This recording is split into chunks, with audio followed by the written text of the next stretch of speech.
Hello বন্ধুরা, welcome back to our channel and welcome to our new blog. এখন দাঁড়িয়ে আছি শিয়ালদা স্টেশনে।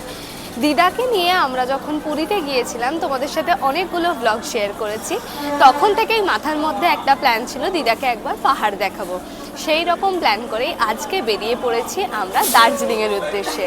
সোনারপুরে দিদা ছিল, ওখান থেকে দিদাকে নিয়ে নিয়েছি। এখন দাঁড়িয়ে আছি শিয়ালদা স্টেশনে। দিদা, আমি আর আমার হাজব্যান্ড তিনজনে মিলে এবার পাহাড়ি দিচ্ছি দার্জিলিংয়ের উদ্দেশ্যে।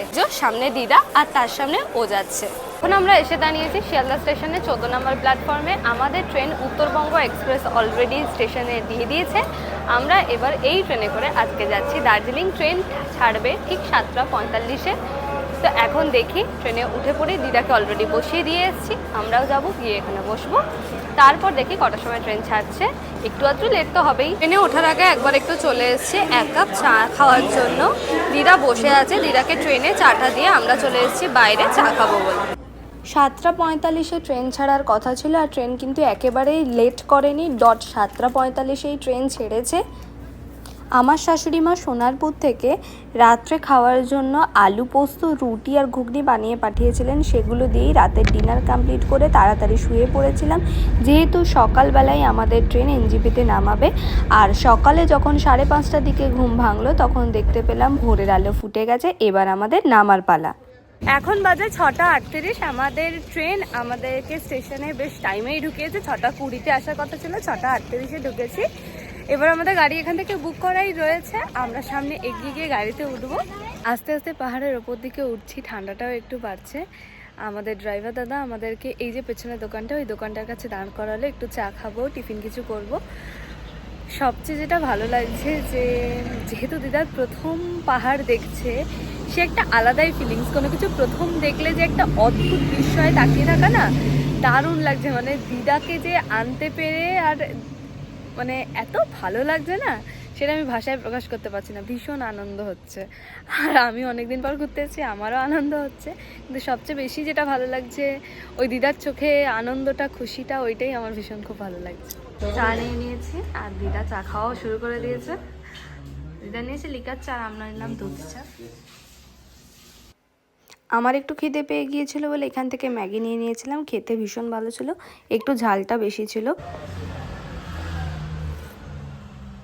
ভালো হয়েছে, লঙ্কা দিয়েছে, ভালোই ঝাল হয়েছে। ব্রেকফাস্ট কমপ্লিট করে আবারও গাড়িতে উঠে বসলাম।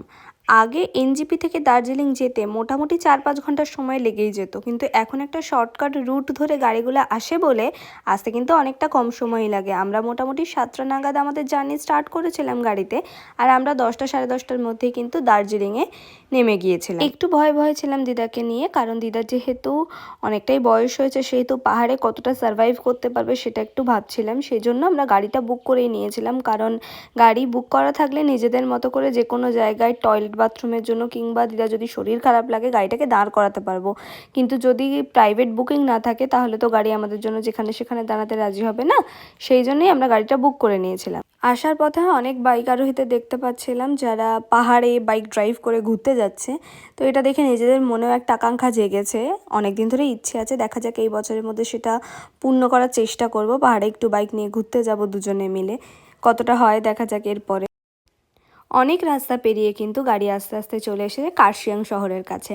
আর এই দেখো মেঘে ঢাকা কার্শিয়াং শহরটাকে কি অসাধারণ দেখতে লাগছে। দিদা যেহেতু জীবনে প্রথমবার পাহাড় দেখছে, তাই দিদার কাছে প্রথম আশ্চর্য বিষয় হলো পাহাড়ের কোলে এত সুন্দর করে বাড়ি কী করে গড়ে ওঠে। এটাই বারবার বলতে থাকছিল, দেখ বাড়িগুলো কি সুন্দর।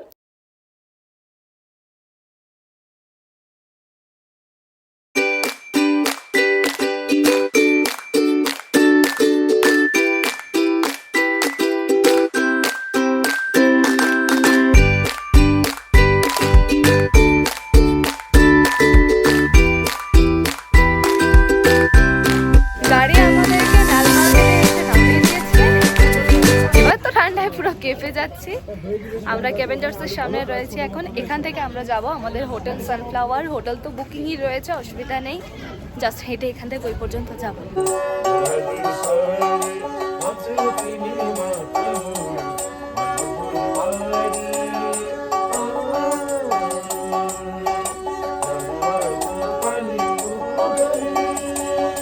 দার্জিলিংয়ে ঢুকতে না ঢুকতেই এত সুন্দর একটা গান যেন আমাদেরকে দার্জিলিংয়ে ওয়েলকাম জানালো। ম্যালের কাছে আসতেই দেখলাম এত সুন্দর করে পায়রাগুলো বসে আছে, আর এদেরকে খেতে দেওয়া হয়েছে।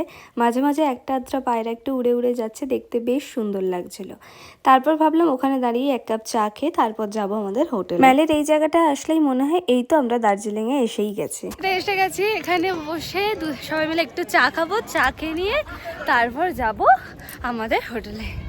দিদাকে নিয়ে যেহেতু এসেছি সেই জন্য মাথায় প্ল্যান ছিল বেশি হাঁটাহাঁটি করা যাবে না, কারণ দিদার বয়স হয়েছে তো হাঁটুতে একটু প্রবলেম আছে, বেশি হাঁটাহাঁটি করতে পারে না।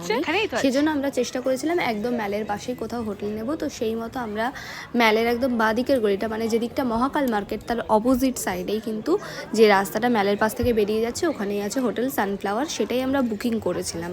তো সানফ্লাওয়ার হোটেলের অল ডিটেলস ভিডিও তোমাদের সাথে এর পরের ভিডিওতে শেয়ার করব আমি। ঠান্ডার মধ্যে এরকম এক কাপ করে গরম চা দিয়ে খেতে যে কি ভালো লাগে, সেই শান্তিটাই আমার লাগছিল। আর চাটা খেতেও ছিল জাস্ট অসাধারণ। তারপর চা খাওয়া শেষ করে ম্যালে একটুখানি 10 মিনিট বসে নিয়ে আমরা এগোলাম আমাদের হোটেলের উদ্দেশ্যে। পরের পার্টে তোমাদের সাথে শেয়ার করব হোটেলটা আমাদের কেমন ছিল। আর এই দিন আমরা দার্জিলিংয়ে পৌঁছিয়েছিলাম যেহেতু 10টা নাগাদ, তো তারপরে আমাদের আর একটা নতুন জিনিস এক্সপ্লোর করার ছিল। আগে কখনো টয় ট্রেন চড়িনি, এই ফার্স্ট দার্জিলিংয়ের টয় ট্রেনে আমরা টিকিট কেটে রেখেছি অলরেডি। তো সেটা চড়বো বলে আমাদের প্ল্যান ছিল, সেটা তোমাদের সাথে পরের ভিডিওতে শেয়ার করব। তোমরা জানিও ভ্লগটা কেমন লাগলো, ভালো লাগলে অবশ্যই আমার পাশে থেকো, আমার চ্যানেলটাকে সাবস্ক্রাইব করে ভিডিওতে একটা লাইক করে দিও। দেখা হবে এরকম নতুন নতুন অনেক ভিডিও নিয়ে। Thank you for watching guys.